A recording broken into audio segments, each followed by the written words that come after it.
Today's guest has one of the most unique stories in stand-up comedy today. Stick around for episode number 10 of The Bar Gig Files. 3, 2, 1, fire.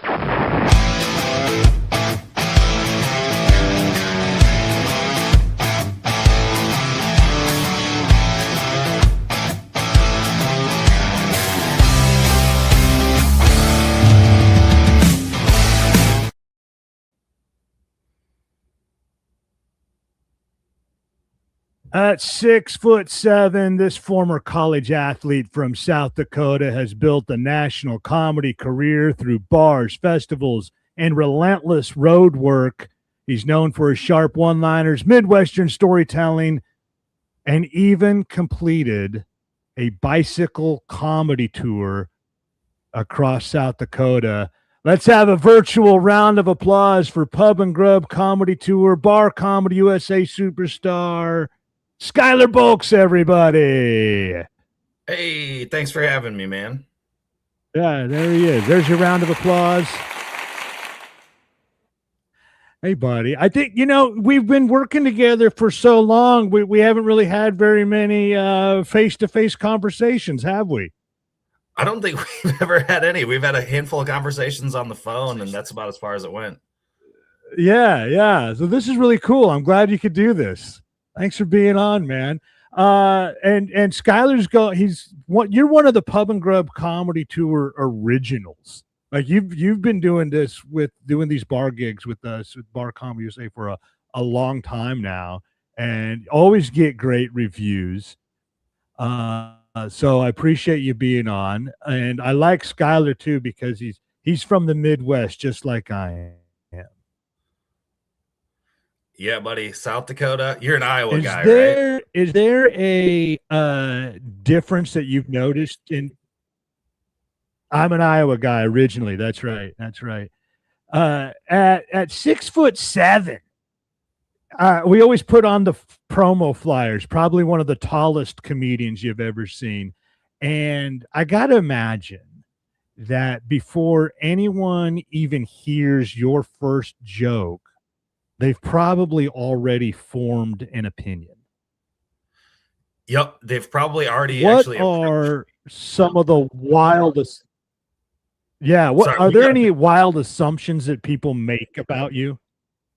Yeah, I think we've got a little bit of a delay here, but yeah, there's before the show even starts, a lot of times people have already come up to me and they've asked, they don't believe that I'm that tall. They've got to ask questions about all kinds of wild stuff. And the weirder the bar, the drunker they are. So Wisconsin, I get some pretty wild questions, some pretty outlandish things that not necessarily G-rated questions that I get from some sweet old ladies sometimes even. Really, like how do you fit together with your girlfriend, or like how, yeah, there's like plenty the of those. logistics involved. Yeah. I assume you played basketball? I did. Yep. Okay, cool. Who did you play for? Well, I played in high school and all that, and then I played at a smaller college in Yankton, South Dakota. All right. I've got a theory that I've talked to a few other comedians about, that some of the best comedians actually come from either high school or college sports backgrounds. And the reason why I have that theory is because if you are operating at a high level in high school or college sports, there's a lot, like you've got to be able to push through. You probably are getting your balls busted quite a bit by, even if it's just your coach yelling at you. And that type of experience helps develop the thick skin that you need for stand-up comedy. Is that something you would agree with?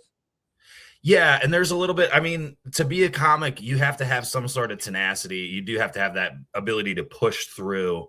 And there is a lot of hard work, and you kind of can end up in some kind of uncomfortable situations, not only on stage, but sometimes all the travel involved. That's another thing that's kind of a good crossover from like athletics to comedy, is that you have to go to the place to go play the other team, and that's what comedy's like too. You have to go. You're not playing on the home field very often, actually, in comedy. So you're usually out on the road. So I kind of had a little bit of a comfort with being on the road like that, sleeping in the back of buses and whatever needed to be done in order to get there and get the job done. Yeah, that's something I hadn't even thought of, is that the travel to the away games, and sometimes that's several hours away. That's also very similar to stand-up comedy. Like you've still got to go through all that travel and then have the energy in order to bring your A game that night. Yep. That's something I hadn't even thought of. Yeah. So when you're out on the road and you're on a long drive to get to the gig, are you downing coffee or energy drinks? Too much of probably both. It depends on what's available. I like a good coffee. Like I like a, Okay. a good latte. I like to try stuff along the way on the road. And I have my theories about places. Like there are certain places, if the right kind of decor, the right kind of name, like there are some places you can tell from the outside that they've got a good cup of coffee. Uh, but a lot of times, we're going out to the small town Wisconsin. You're probably not going to pass a Starbucks on the way out there. So your best bet is going to be maybe an energy drink. You can get a coffee drink at the Quick Trip or whatever. Yeah. But you got to Yeah. kind of go with Love what's loves available. truck stop. Yeah. Oh yeah. Love a Yeah. truck stop. Yeah, and you've performed in how many states now so far across the country? 37. 37. We're working on 37. rounding out Okay. those last couple. Baker's dozen Yeah. left. Those last 13. Yeah. Yeah, the baker's dozen is left. Are is of those states that are left, which one do you definitely want to get to? Maine. I'm really excited about Maine. Most of the states are actually north of New York, New Jersey, up in the New England area, but Yeah. Maine just kind of is really intriguing to me because it's kind of this. From what I've heard, it's kind of a Texas of the North, but it's like kind of got a Canadian flavor and crab. I like crab, so all of this sounds great to me.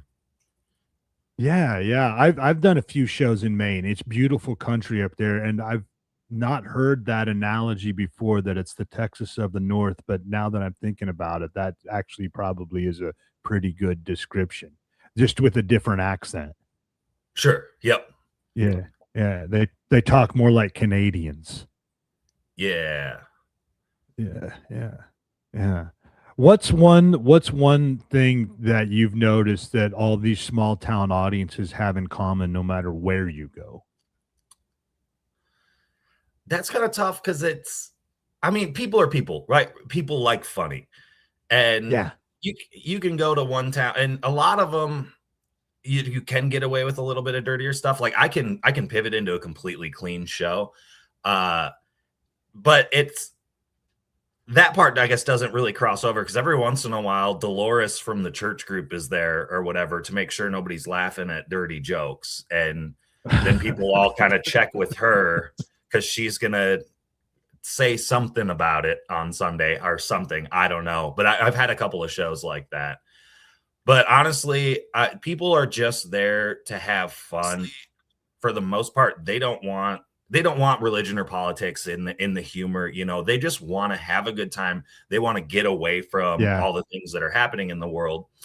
And in these smaller towns too, a lot of times these are like really hardworking people with like pretty tough physical jobs. So there's a lot of farmers and stuff like that. So they just want a night to get away. The smaller towns drink more than the cities typically. So that's the one big thing that they have in common. And I got a lot of jokes about drinking, so we connect on that level. But for the most part, I think everybody they just want to get away from their daily life. They want to get away from the things on the news. They just want to have a little fun, sit back, relax, and have a laugh. Yeah. That's right. It's an escape mechanism. And we're bombarded with that stuff every day, all day on the news and on social media. And I think that people do want to go out for a night of entertainment to escape all that stuff. So that's a good philosophy that you bring. It's just give them a fun time. That's all they want. Yeah, that's what I think. That's how I look at comedy. A lot of Uh, people say comedy has you to say have you can this. adapt and if it's a clean is Yeah, go on. Sorry. no, continue. We are on a bit of a delay. I want to hear what you have to say. Oh yeah, now I forgot where I was going with that. Oh no, how I look at comedy. We're kind of the coach of the fun team. Like we're here to bring you guys a good time. I don't want to drag you guys down into thinking about something that's sad or dark or whatever. Like I just want it to be a good time for you to get away. And I don't feel like a lot of people think you have to speak truth to power. You have to do this. You have to do that. You have to have a message. And I do have a message, a couple of different messages that I like to push in my show. They're kind of subtle. It's kind of underneath the top layer. But the number one thing is just be funny. They want to go there. They want to laugh. And so if you can't make them laugh, you're doing something wrong because they wanted that outcome. And I think that should always be the number one thing. Just be funny first and figure out things along the way. If you really want to have a message and you can make it funny, sure, but it has to be funny first.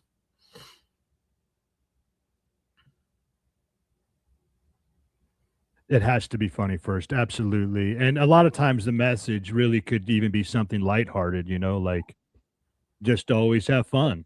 No matter Yeah. who you are, where you come from, what your religion is, what your politics are, we all just want to go out and have a good time.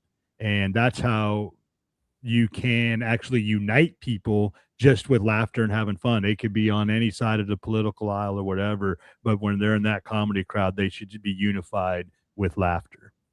Yeah. And one of my messages in the show is I encourage people to be organ donors, and that's packaged into probably the most absurd joke that I do, but it's a fun light that's easy. It helps people and we move on from it pretty quick. So, Yeah, yeah, I like that. I like that. And then coming from your athletic background, what would you say is more addictive, getting laughs or winning games? laughs. No question, laughs. Yeah. No question about it, laughs. Yep. Uh, It's a solo yeah. activity, I you know. also your I style is played a built team around sport. one-liners. So like, yeah, because there's a lot of team sports, it's the more individual. Yeah. And it's immediate and repeatable, where you can get a laugh and you can get another laugh. If you win a game, that feels good for a bit, and then it's a week until your next game. Yeah, right. And so if you get a lot, and then you just get another quick fix, and you do that Yep. 3 or 400 times over the course of an hour. Uh-huh. Yeah. I like that. One-liners and storytelling, that's a unique style where you combine those two. You don't see that very much. Either a comedian will be a one-liner comedian or they'll be a storyteller. You do both. Which comes easier? It took a while to kind of develop a better writing process for the stories, to punch up the stories and get the jokes built in. A lot of times, people tell a story and it's a long space between the funny parts or whatever. So it took a while to kind of figure out how to tighten that up. The one-liner jokes have always been kind of like quick and easy for me in some situations. Sometimes you do have to sit down and actually work on writing a good joke, but the stories come a little bit more naturally. I just had to develop the strategies to actually punch up the story and keep it interesting enough for stand up. The one liners are usually kind of a fun little thing. Like I'll open the show with some just silly one-liners. We'll do some stories, and then I might jump into a couple more one-liners. Some of the stories just end it. The whole story was written to get to a really dumb one-liner that I thought would be fun. Yeah. Yeah, I like that. I've developed a similar style myself where if you can get good at the one-liners, then when you go to write your story and you're working on your storytelling, really the story is just a whole series of cohesive one-liners that sort of go together Yeah, and it's follow a a vehicle. narrative flow. Yep. Yeah. Yeah. It also, I feel like 'Cause this is some the practice of writing headline or one-liners, it helps you to tighten up those stories too, because you start to get used to right. this like setup punchline, and you get a laugh, you get a tag, set up punchline, laugh, tag, like, and you get used to that kind of rhythm. And when you're going into a story and things are getting a little too long, it starts to feel really uncomfortable, and you want to get back into that rhythm of these regular laughs.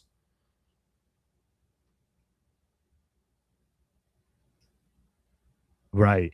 Yeah, I think sometimes that's something comedians miss is they're telling all the details of the story in order to get to like some grand punchline at the end. But a theory that I have is the longer the setup is, or the longer the story is, the funnier that punchline better be. Right. Definitely Yeah, agree. you got to keep it quick. A couple years ago, I was really impressed with this idea when you combined cycling with comedy on your Jokes and Spokes tour. At what point did you come up with this? I'm just imagining, sitting around thinking, what this comedy career needs? You know what a challenge that I really need for comedy? 1,000-mile bicycle ride. Yeah. Not Yeah. maybe not my best decision. I'll say that. But so I actually, funny enough, I got into riding a bike in college in South Dakota. They changed the law. The DUI chapter now says at the top of the chapter, this chapter no longer applies to foot pedal or animal conveyance.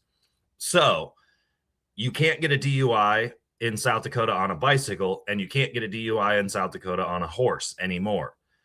So I was in college in a small town, and I thought, what the hell? The bars are 2 miles away.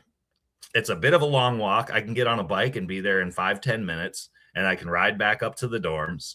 And that's kind of what really, I mean, I loved riding a bike as a kid and stuff, but that's what got me into these longer rides. One of my friends was like, you can't ride all the way to the next town over. The next town over was like 13 miles. So I just did it on the lunch break. And I kind of been into bikes on a little more of a casual level ever since.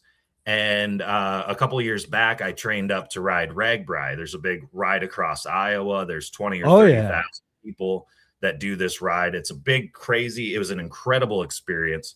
But as I'm going across Iowa, I'm stopping in these towns and I'm looking at these venues. I'm like, I've done a show in that venue.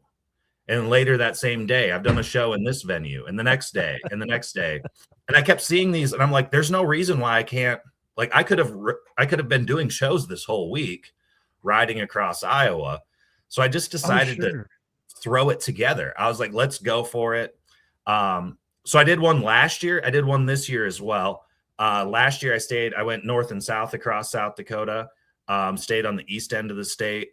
This year I left my front door in Sioux Falls and I rode all the way out to Rapid City. So I did Pierre and Mitchell and Pierre and Hill City and Rapid City, Alliance, Nebraska, and Gering, Nebraska, all on this big. I did it. It was another 1,000-mile bike tour, and I climbed more than Mount Everest. Like, it was a crazy, incredible experience.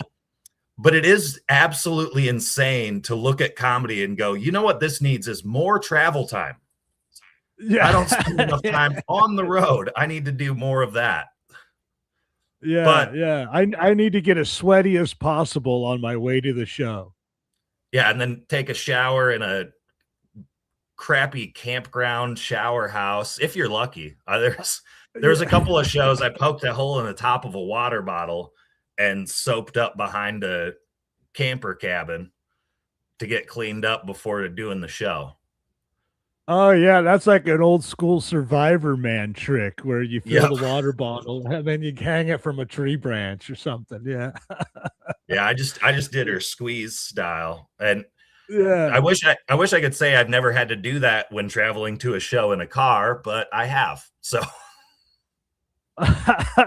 Yeah. there's Yeah, there's been and a that's few the where travel, dedication.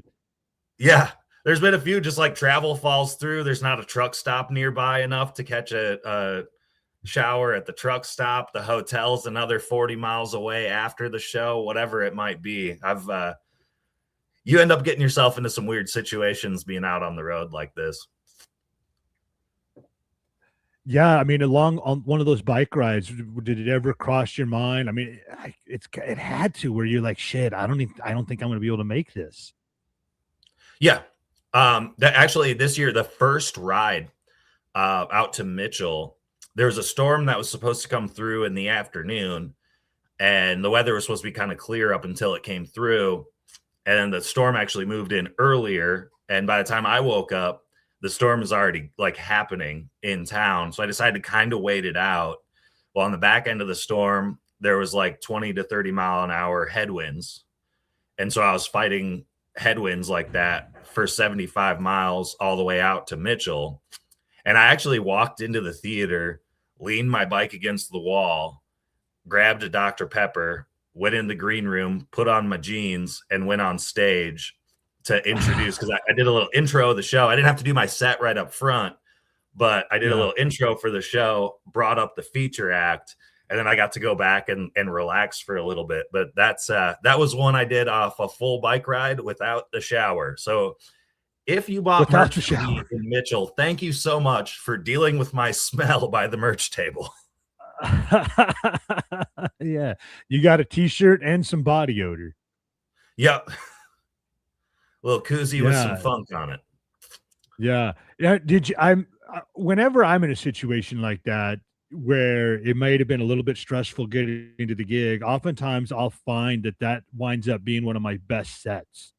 Would you experience something similar to that when you go through stress to get to the show and then you get up there, you make it, it's like all that relief. It's just like it just something brings out the best in you. Yeah, I feel like when I was opening shows, it was a little bit more of a mixed bag. Because then you go up and you still have that nervous energy, and maybe Yeah. like sometimes that can help a little bit, but maybe it takes a little while for you to break into the crowd. Like sometimes the crowds aren't really ready to go right from the rip. You got to kind of get them used to loosened up and used to laughing and stuff. And then those shows, it just kind of puts you in even more of a frantic mind state for the rest of the night. But then that show in Mitchell was actually a really incredible show. So a lot of times, if I have just enough time to kind of sit down, if I have like 5 to 10 minutes at least, if I can sit down, calm down, have a drink, and then get back up there and get after it, it does do something to you. There's something about a survival mindset, being in that fight or flight. You can hop right back into the show, and you kind of feel like you're fighting for your life when you're trying to make them laugh, and if you don't, you really will die. Not just in the figurative sense. Yeah, you really will die. Yeah. Yeah, I like that. I like that. Skyler Bolks, he's on the cover of the latest edition of America's Best Bar Comics, Volume 2. Volume 3 is going to be coming out this fall. I wanted to put you on the cover. You've been so dedicated going across the country. I mean, obviously you're dedicated. You get on a bicycle and you will ride hundreds of miles just to get to the gig. I absolutely love that, dude. I think that is so cool. What would you say, in your experience, makes performing in a neighborhood bar different, other than the extra drinking? What would you say is the biggest difference between performing in the neighborhood restaurant, tavern, neighborhood bar as opposed to a traditional sanctioned comedy club? I feel like, well, so a lot of comedy clubs are in bigger cities generally. And a lot of times in bigger cities, there's an amount of pandering that goes on from a lot of times from the comedians, especially from the comedians that live in that city.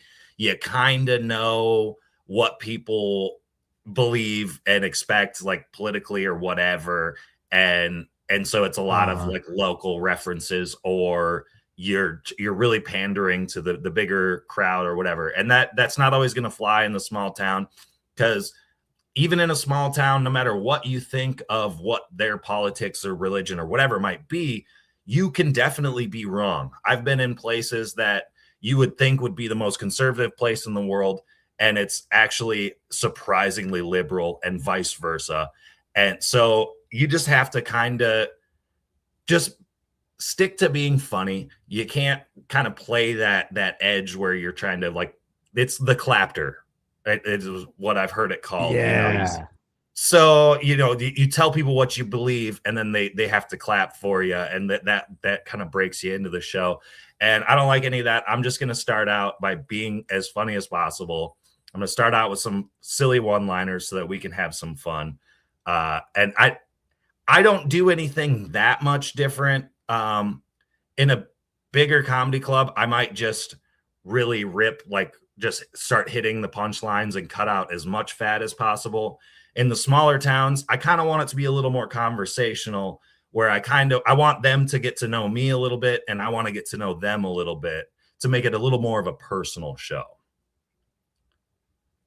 Yeah, you make a better connection. You make it more conversational because they all know each other in those small town bars. And the Right. big city comedy clubs, it's going to be more of a mixed bag of strangers. And yeah, that's a smart strategy, where just make the connection because when you're in the small town bar, you're in their clubhouse. And so if Exactly. you want to get up there and deliver like a one-man show monologue, they will tune out. You got to bring them in and make it like a conversation, like you just said. That's great. Yeah.